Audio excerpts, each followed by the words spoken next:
Welcome back. It's exactly 1100 hours. That's 29th of August 2024. Today we're going to proceed from where we left. That is the Genesis chapter 21.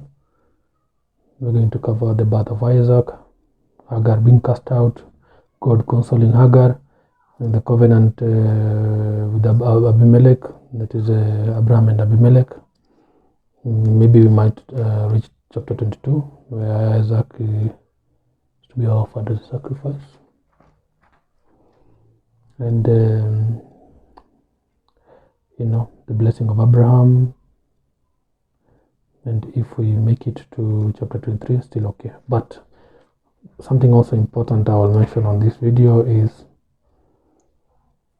a simple event in the book of Chronicles where we see a descendant of Jacob,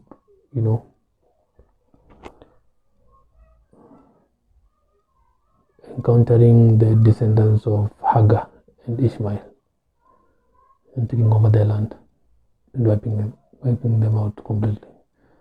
It's also important to check out that. So that's what we'll cover this video. Okay. Yes. So let's proceed. The birth of Isaac, chapter 21, Genesis. And the Lord visited Sarah as he had said, and the Lord did unto Sarah as he had spoken.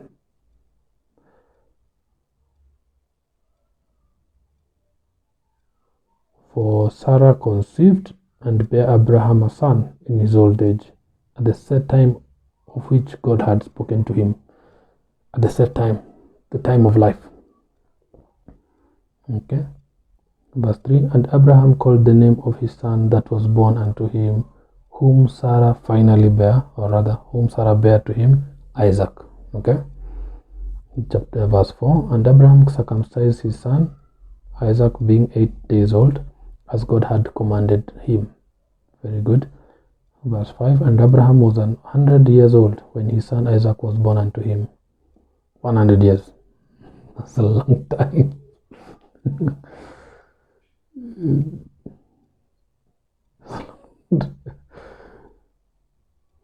After the floods, the limit was about 120. So, yeah. Okay.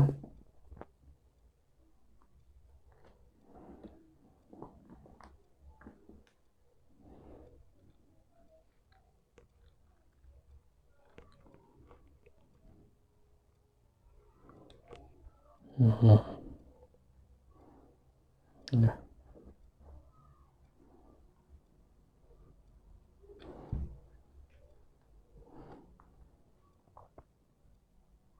Verse 6, and Sarah said, God hath made me to laugh, so that all that hear will laugh with me.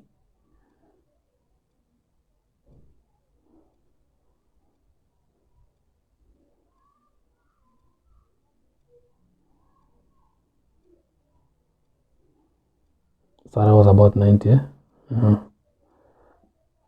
And Sarah said, God had made me to laugh, so that all that hear will laugh with me.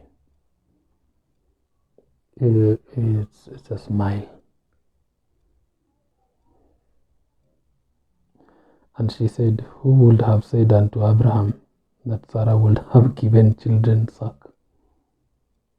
And for I have borne him a son in his old age.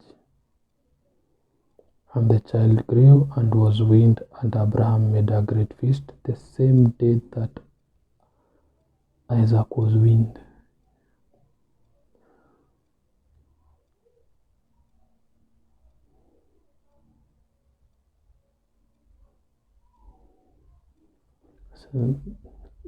So party.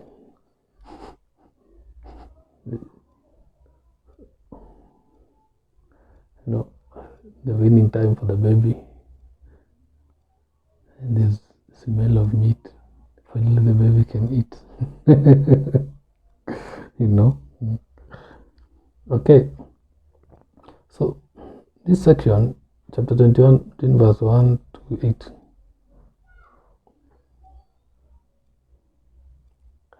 No matter what has happened to you in your lifetime, and you feel that whatever you wanted to achieve is so delayed to the extent of near death, this is a message of hope. The laughter of Sarah.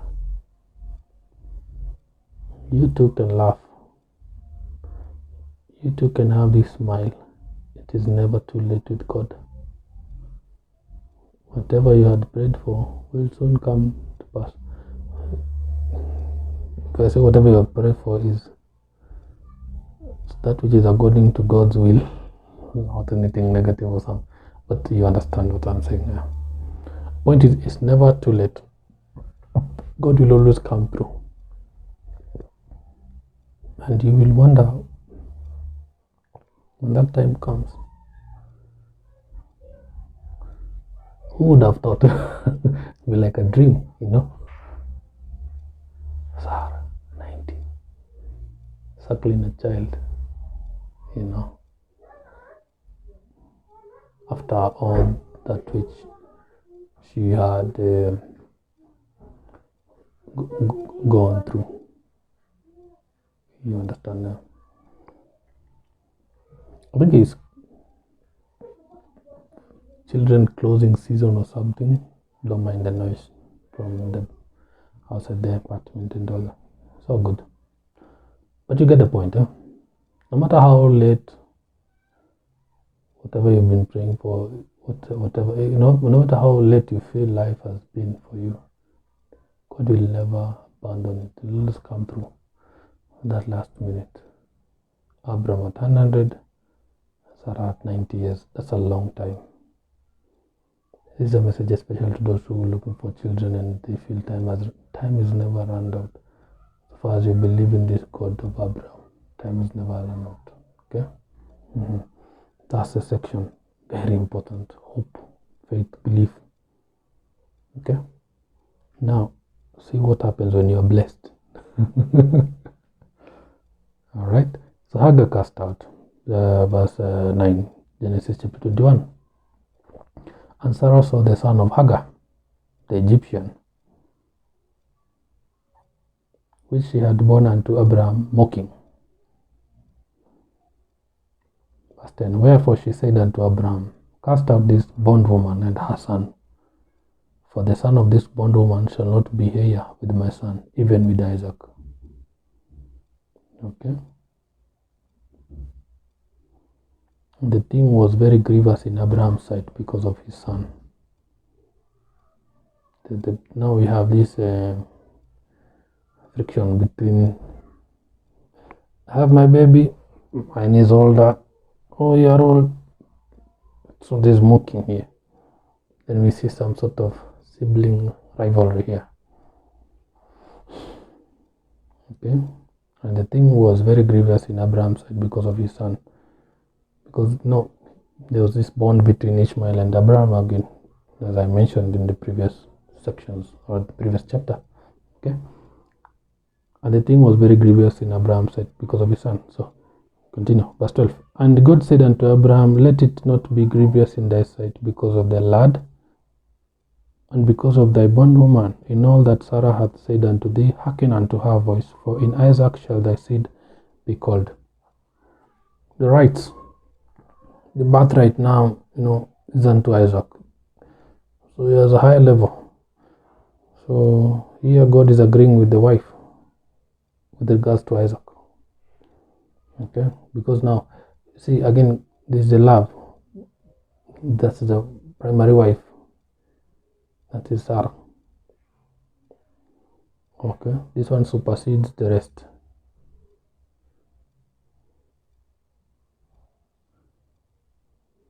I want to put a side note here.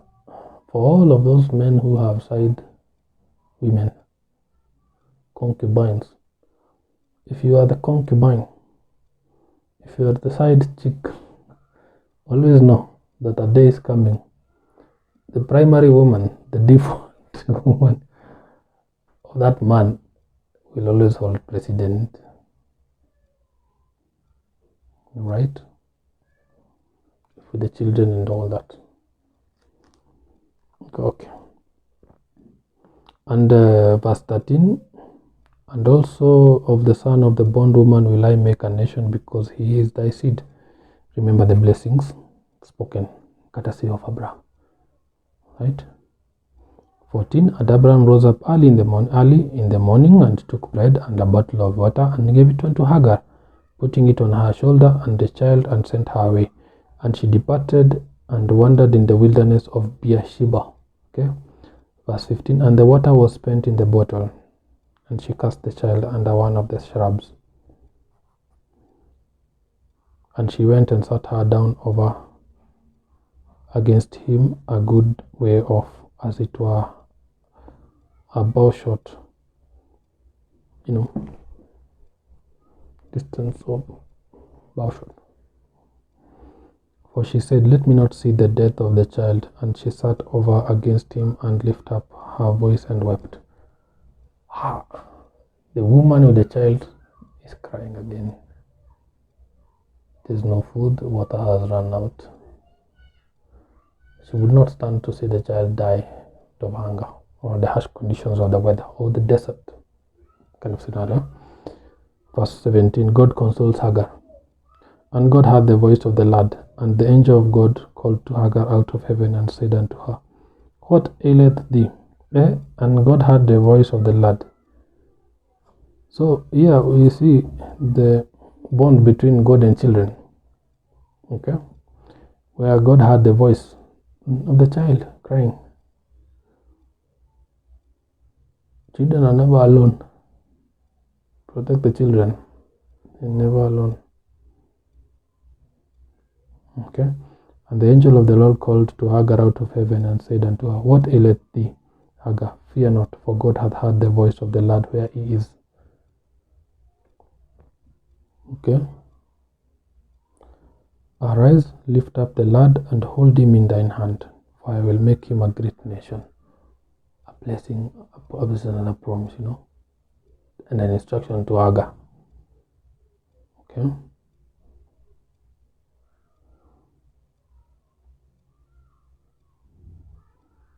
Verse 19, and God opened her eyes, and she saw a well of water. The eyes were opened, and she saw a well of water, and she went and filled the bottle with the water, and gave the lad to drink. The child cried, God heard. God answered the prayer of the woman. Now, and God was with the lad, and he grew and dwelt in the wilderness, and became an archer. And he dwelt in the wilderness of Paran, and his mother took him a wife out of the land of Egypt. Okay.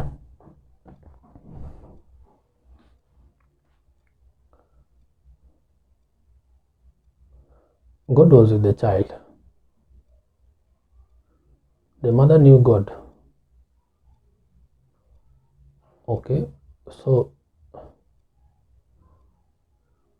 remember, these are the primary Ishmaelites and the Hagarites.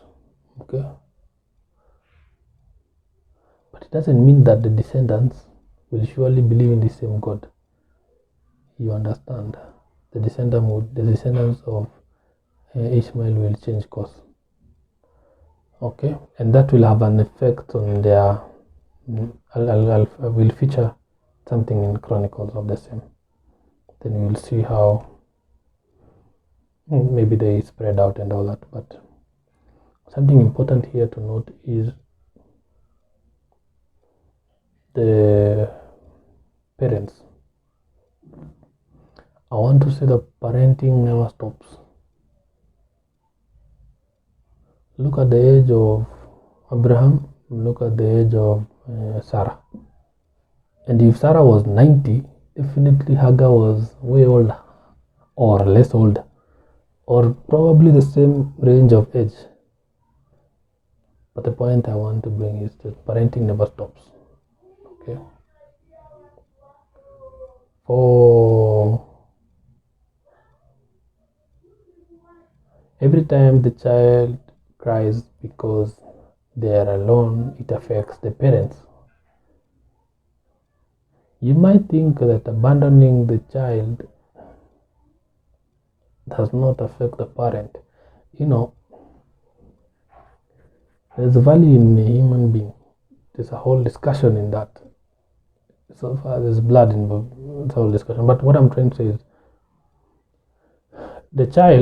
children affect the lives of the parents. If you are a parent and you are not successful in life, find out the situation of your children. If you've left your children in the wilderness, they are crying, or if they don't cry, then it affects you. You see here, Hagar got a well.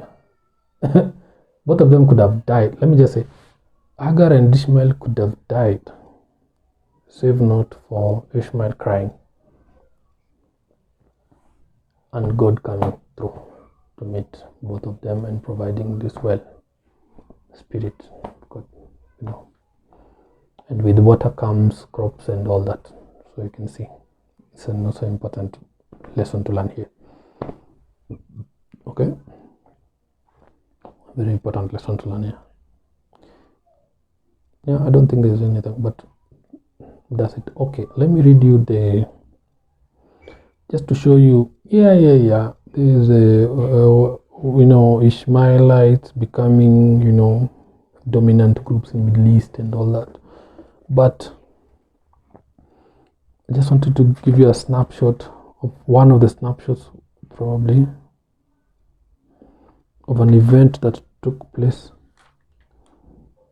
that involves these Ishmaelites. And that is the First Chronicles chapter 5. First Chronicles chapter 5, from verse 9 to 10. Okay, look. And this is the chronicler just narrating about the descendants of Israel and all that, where he had reached Reuben. Okay, and verse 9 says, and eastward he inhabited unto this is now Reuben's descendants. Okay, let me start from verse 8.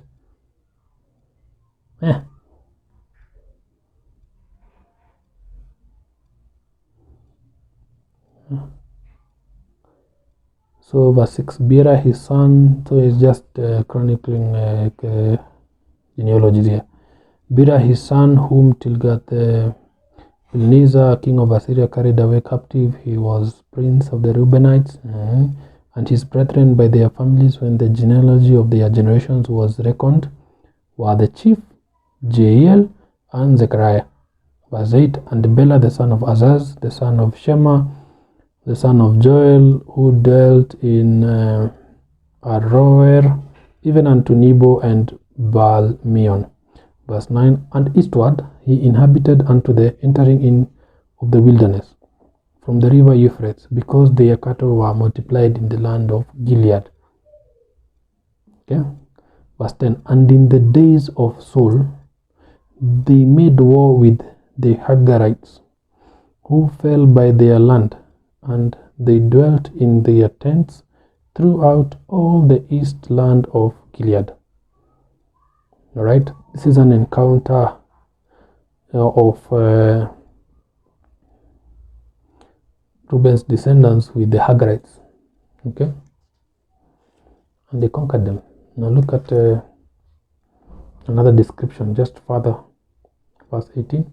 The sons of Reuben and the Gadites and half the tribe of Manasseh, of valiant men able to bear buckler and sword, and to shoot with bow, and skillful in war, were 440,000, even 130 that went out to the war.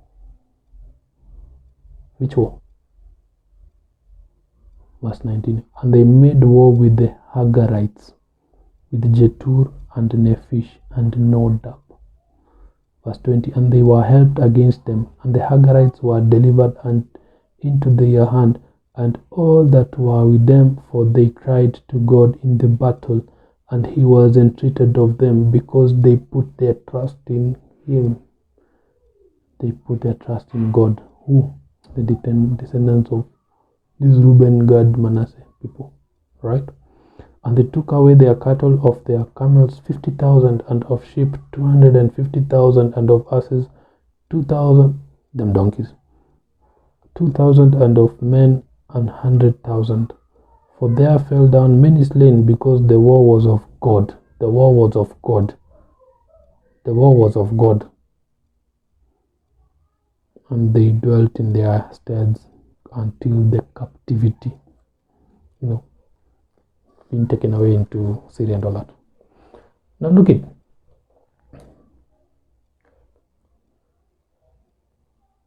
Hagar, Ishmael. Well, they grew. Standard, you can see the amount of wealth they had in the land. Ended up with Hagarites, Ishmaelites, big people, a lot of people. But kind of stopped believing in God. Then people who believed in God went to war with them and wiped them out. So you see, the descendants forgot about God. And that's it. So that's just something I wanted to mention regarding Hagar and Ishmael. We'll see them as we continue from Genesis, crisscrossing with the Edomites and all that, with the Israelites up and about. What we'll say about it. Okay. And he dwelt in the wilderness of Parah, and his mother took him a wife out of the land of Egypt. Became Egyptian. Okay, verse 22, a covenant with Abimelech. And it came to pass at that time that Abimelech and Phicol, the chief captain of his host, spake unto Abram, saying, God is with thee in all that thou doest. They acknowledged, they knew God was with Abraham. Verse 23, now therefore swear unto me here by God, that thou wilt not deal falsely with me, nor with my son, nor with my son's son, but according to the kindness that I have done unto thee, thou shalt do unto me and to the land wherein thou hast sojourned. And Abraham said, I swear. This man Abimelech knew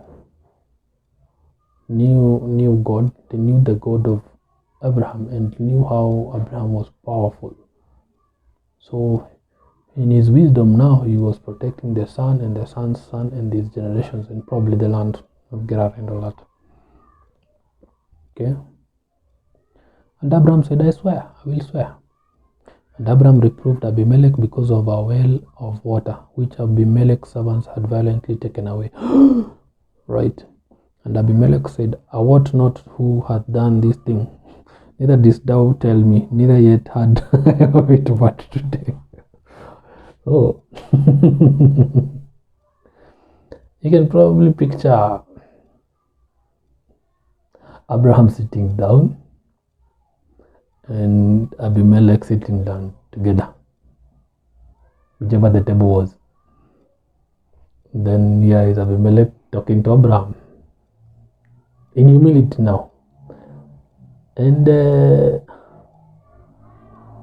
you have Abraham, listening. So Abraham is listening. So I have Abimelech. Now therefore swear to me here by God that thou wilt not deal falsely with me, nor with my son, nor with my son's son, but according to the kindness that I have done unto thee, thou shalt do unto me, and to the land wherein thou hast sojourned. And Abraham, sitting. And Abraham said, I will swear.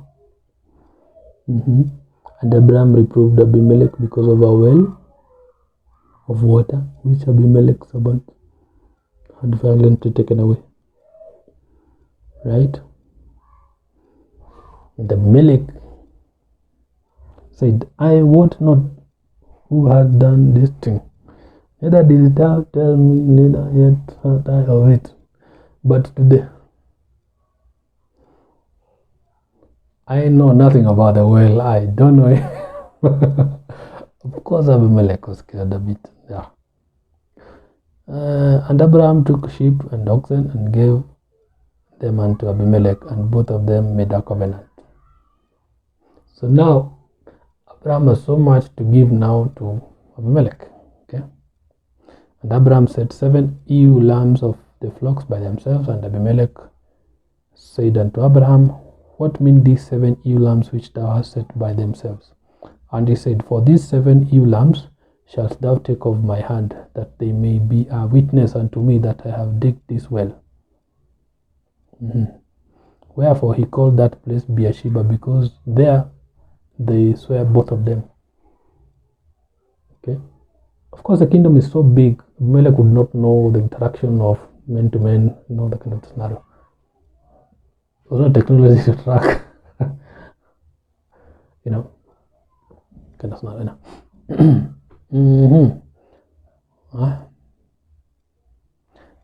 Verse 32. Thus they made a covenant at Beersheba. Then Abimelech rose up, and Phicol, the chief captain of his host, and they returned into the land of the Philistines. And Abraham planted a grove in Beersheba, and called there on the name of the Lord, the everlasting God. What did Abraham do? Planted a grove in Beersheba and called there.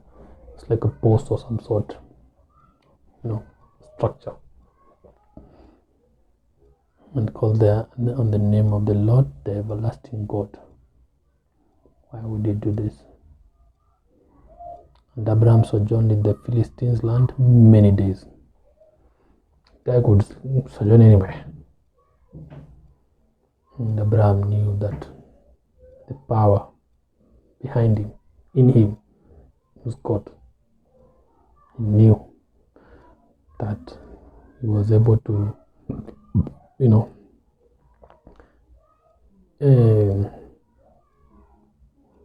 reason out with a king because of God. Chapter 22. All right, Isaac to be offered as a sacrifice. You know why I'm laughing? I'll tell you why I'm laughing. No problem.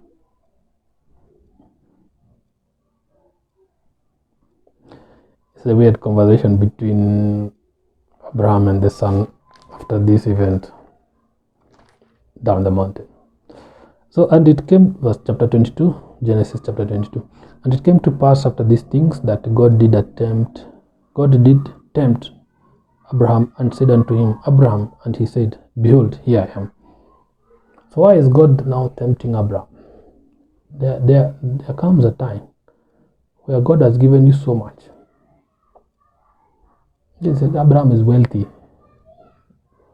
That wealth is too much, can't explain.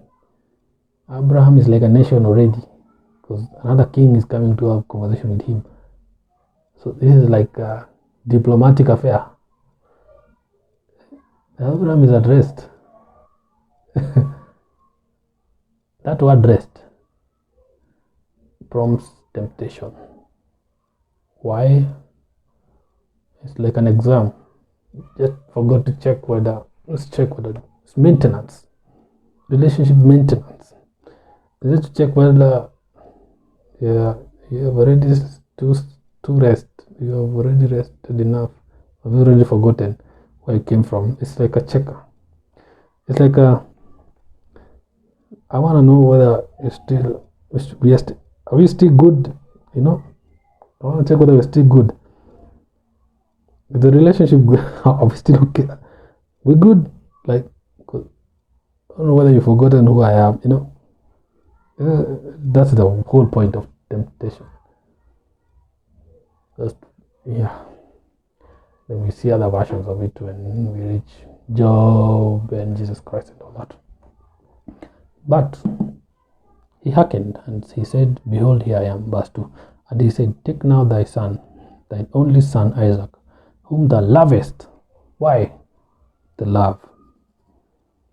Lovest, and get thee into the land of Moriah, and offer him there for burnt offering upon one of the mountains which I will tell thee of.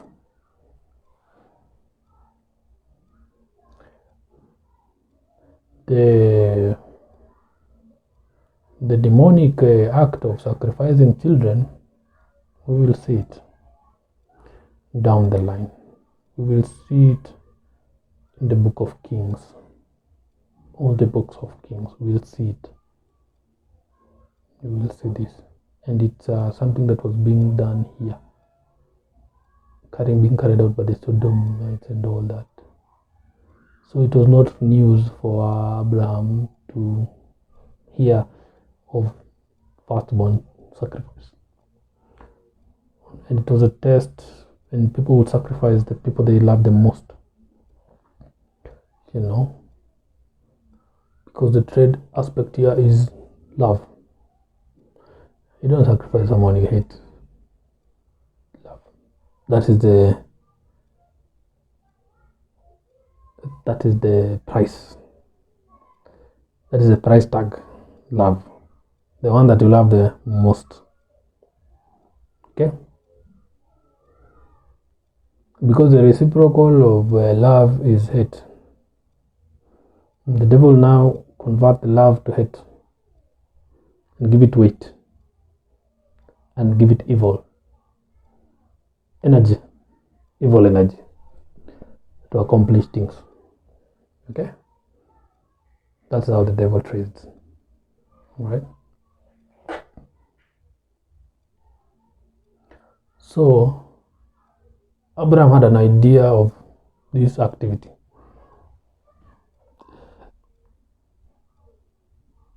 Verse 3, and Abraham rose up early in the morning. Didn't ask any questions. You see, there is no record of, are you sure, and any second thoughts? No questions. No questions. That's what, no questions. Okay? Because it was being done. And also Abraham knew where the child came from. Another child would come. The same God. And he's seeing other people doing the same thing to get other effects in their lives. You understand? But here, God is also doing this. Why? To set aside these activities. So Abraham could see that this one doesn't give as much as this. Understand? Also, differentiator of our God does not take children. We'll see. And verse 3. And Abraham rose up early in the morning and saddled his ass, donkey, and took 2 of his young men with him, and Isaac his son. And took two of his young men with him, and Isaac his son. So there were now four guys, right? And clave the wood for the burnt offering, and rose up and went unto the place of which God had told him. This was an instruction for Sarah, for Abraham. Then on the 3rd day, Abraham lifted up his eyes. On the 3rd day, it took 3 days.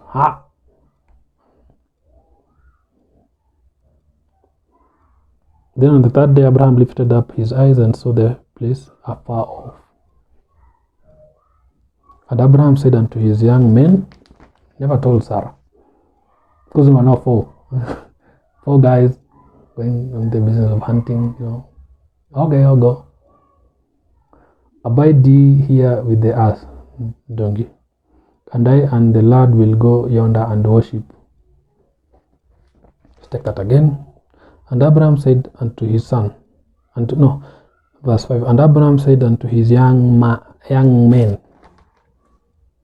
abide ye here with the ass, donkey, and I and the lad will go yonder and worship and come again to you.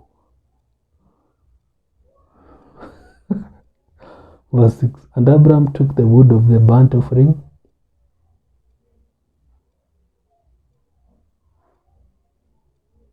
again. Here there's a awkward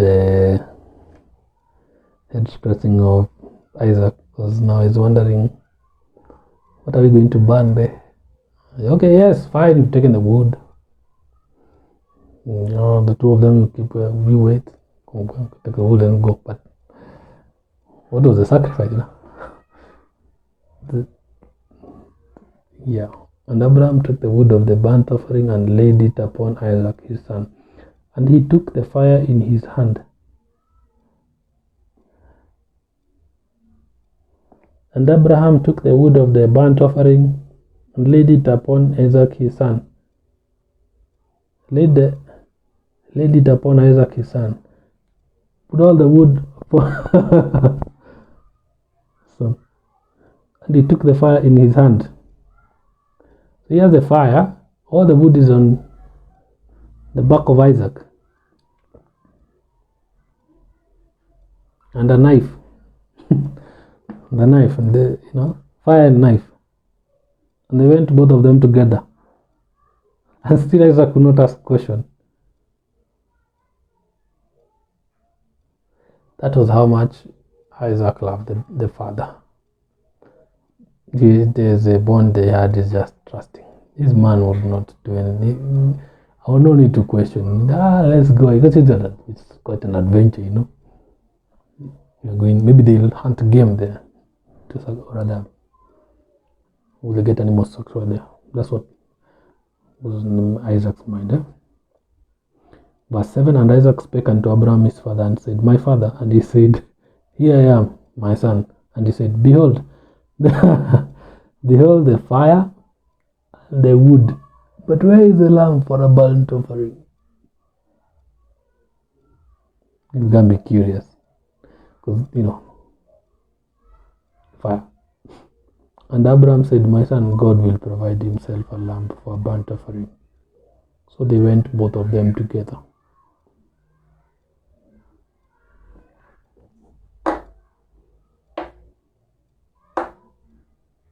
Listen to this verse.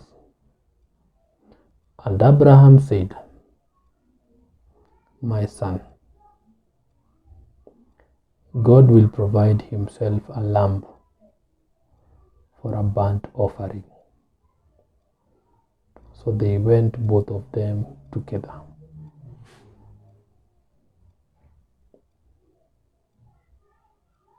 The words that Abraham spoke to the son mattered a lot, because what he told the son is exactly what would happen later.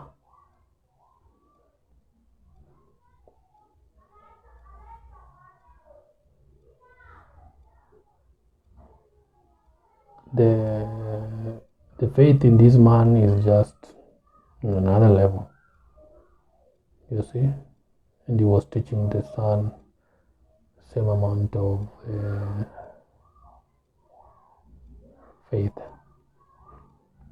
Okay, that's pretty special to learn. Okay.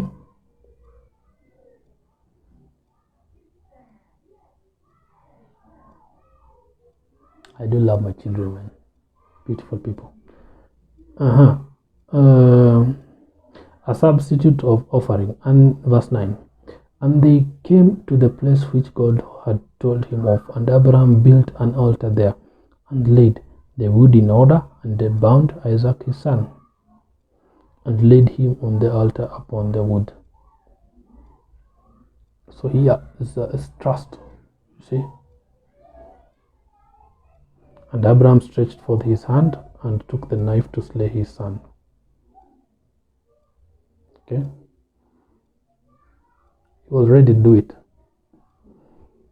But he knew, he has experienced God multiple times. And he knew the timing of God. God is never late. If he came through for him at 100, And for Sarah at 90 years, there's no way this, even if it's beginning cutting, but still,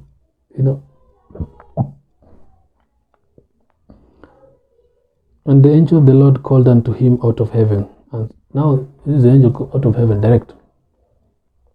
And said, Abraham, Abraham. And he said, Here I am. Here I am. Same way he had responded as a servant of God in chapter 32, verse 1. Here I am. I am here. Here I am. Okay? And he said, Lay not thine hand upon the lad, neither do thou anything unto him. For now I know that thou fearest God, seeing thou hast not withheld thy son, thine only son, from me. Okay? And Abraham lifted up his eyes and looked, and behold, behind him a ram caught in the thicket by his horns. And Abraham went and took the ram and offered him up for a burnt offering in the stead of his son. And Abraham called the name of that place Jehovah Jireh, as it is said to this day, In the mount of the Lord it shall be seen. In the mount of the Lord it shall be seen. Right?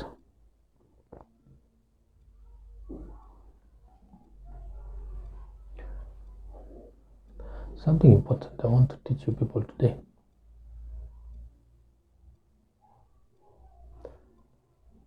Everything that you have,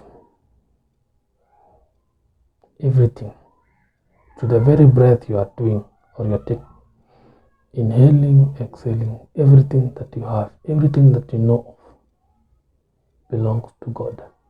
If He wants a part or a speck, particle, a share of it, please don't hesitate to give Him back. And if He hasn't asked for anything, don't hesitate to give Him praise. He cannot praise Himself. Everything you have, everything you own belongs to God.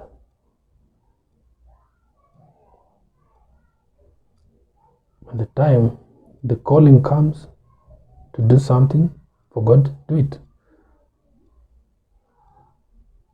You only have 0 conception, birth, and about 120 years to live only. So it's up to you to decide whether you want to serve God or not. But everything you have, everything you own belongs to God. Everything. Everything. If He asks for it, He will take it. Give it to Him. Everything you have belongs to God. So,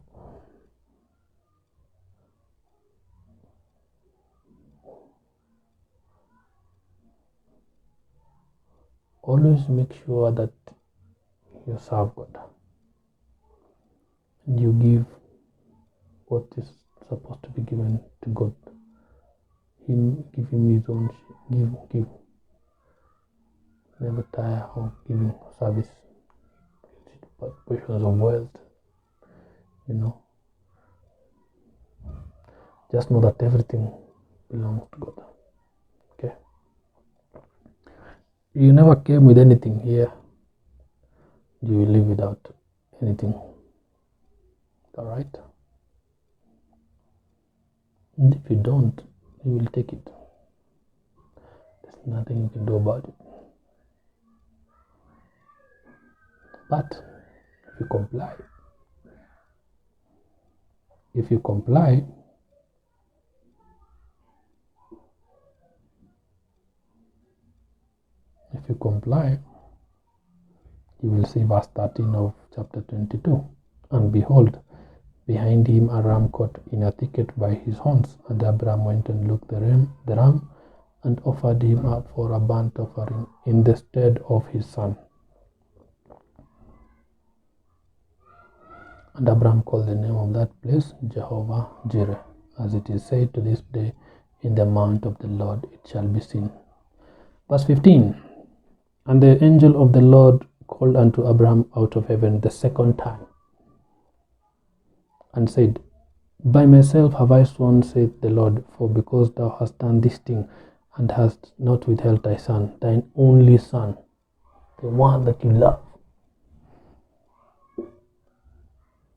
that in blessing I will bless thee, and in multiplying I will multiply thee, thy seed as the stars of heaven, and as the sand which is upon the seashore, and thy seed shall possess the gate of his enemies. And the seed shall possess the gate of his enemies. It's a deal. It's a done deal. No? That in blessing I will bless thee, and in multiplying I will multiply thy seed as the stars of the heaven, and as the sand which is upon the seashore, and thy seed shall possess the gate of his enemies. And in thy seed shall all the nations of the earth be blessed, because thou hast obeyed my voice. Right? So Abraham returned unto his young men, and they rose up and went together to Beersheba, and Abraham dwelt at Beersheba. Verse 20, Nahor's descendants. And it came to pass after these things that it was told Abraham, saying, Behold, Milcah, she hath also borne children unto thy brother Nahor. Alright, Huz his firstborn, and Buz his brother, and Kemuel the father of Aram, and Chesed, and Hazor, and Pildash, and Jidlaph, and Bethuel. And Bethuel begat Rebekah. These 8 Milcah did bear to Nahor, Abraham's brother. Right? And his concubine, whose name was Reumah, she bare also Tiba, and Gaham, and Tahash, and Macha. Right.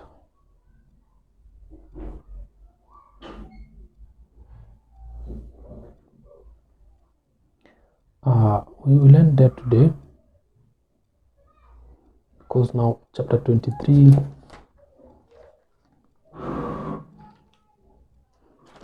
Let's do 23. It's fine. Apologies. Verse chapter 23, Genesis chapter 23. The death of Sarah. And Sarah was 107 and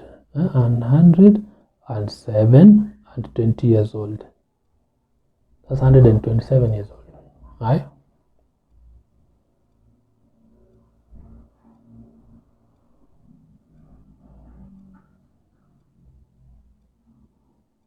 Okay.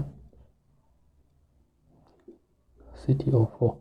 And Sarah was 107 and 20 years old. These were the years of the life of Sarah.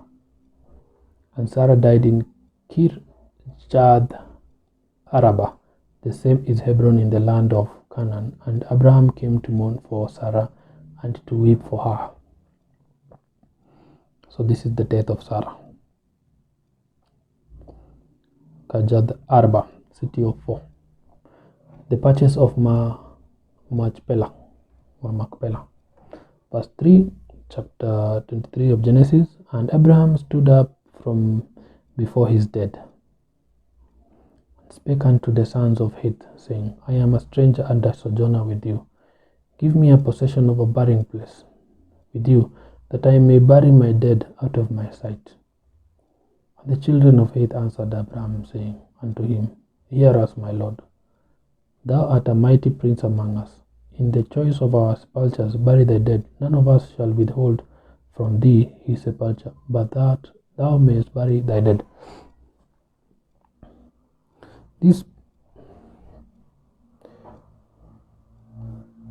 Let me say something brief about the Abraham blessing between chapter 22 from verse 15 to 19. The part of Nahor descendants is just a preview of where Isaac will get a wife from, right? And then introduction to the death of Sarah. There is already a blessing, multiple blessings given to Abraham and the descendants of Abraham. Believing in Jesus Christ gives you that access automatically.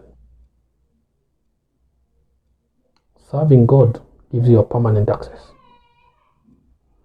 Falling removes you from that list.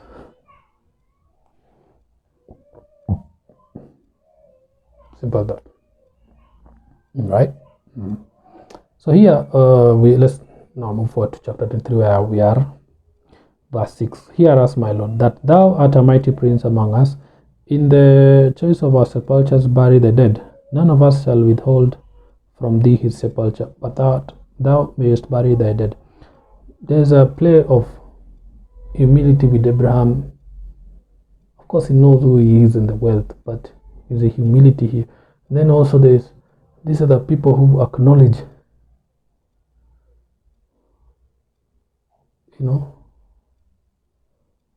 the enormity of how powerful Abraham is. Acknowledge him as a prince, as mighty. Alright? They're willing not to sell, others to give for free, because they know there's a blessing to it. Okay? Servants of God carry that. I mean, the true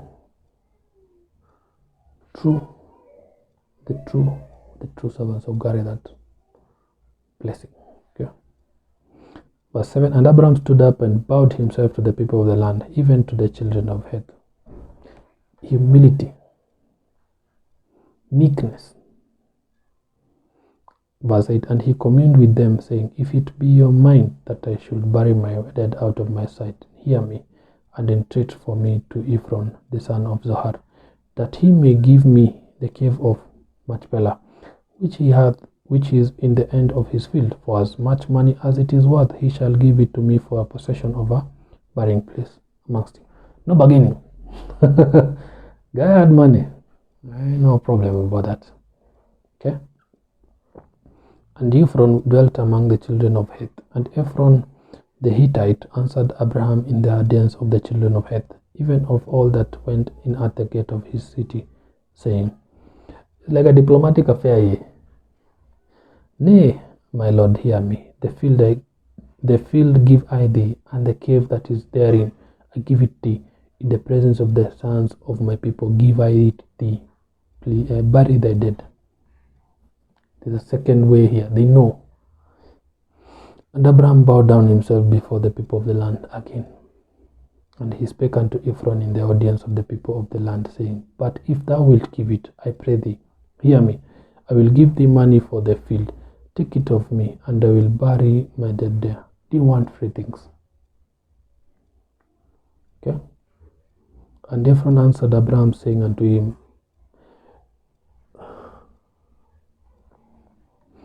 it's also a pattern he is trying to break. Okay. And Ephron answered Abraham, saying unto him, My Lord, hearken unto me. The land is worth 400 shekels of silver. What is that betwixt me and thee? Bury therefore thy dead. Small money. And Abraham hearkened unto Ephron, and Abraham weighed to Ephron the silver which he had named in the audience of the sons of Heth, 400 shekels of silver, current money with the merchant, current value. Okay. And the field of Ephron which was in Machpelah, which was before Mamre, the field and the cave which was therein, and all the trees that were in the field that were in all the borders round about, were made sure. And to Abraham for possession in the presence of the children of Heth, before all that went in at the gate of his city.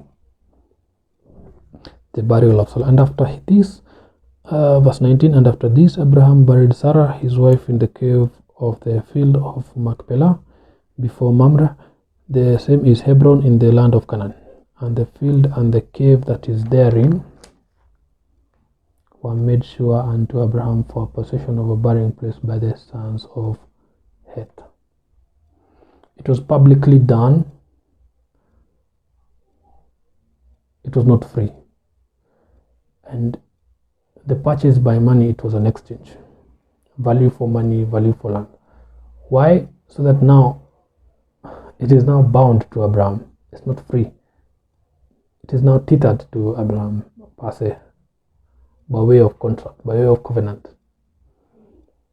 No one will come back and claim that this doesn't. So he knew the ways of this business, and also he knew he wanted something that will last a lifetime. all right, or whichever purpose. But that is the thing. Also, you do want the glory or to go to elsewhere. This people come and say, we gave you for the free land, because the descendants will come. Kind of scenario, but yeah. So most probably we'll end there today, so that we can pick it up from chapter 24. This way now we'll now focus on Isaac. Yeah, there's a search for Isaac's wife. Very interesting miracles here. You know, Laban, the errands explained. You know, beautiful. Then Abraham will now most probably die. Okay.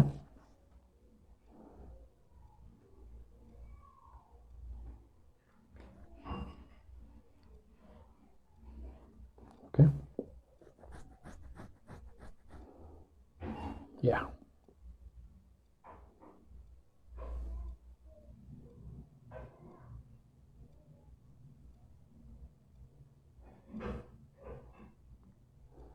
Abraham died at 175, but we'll get there.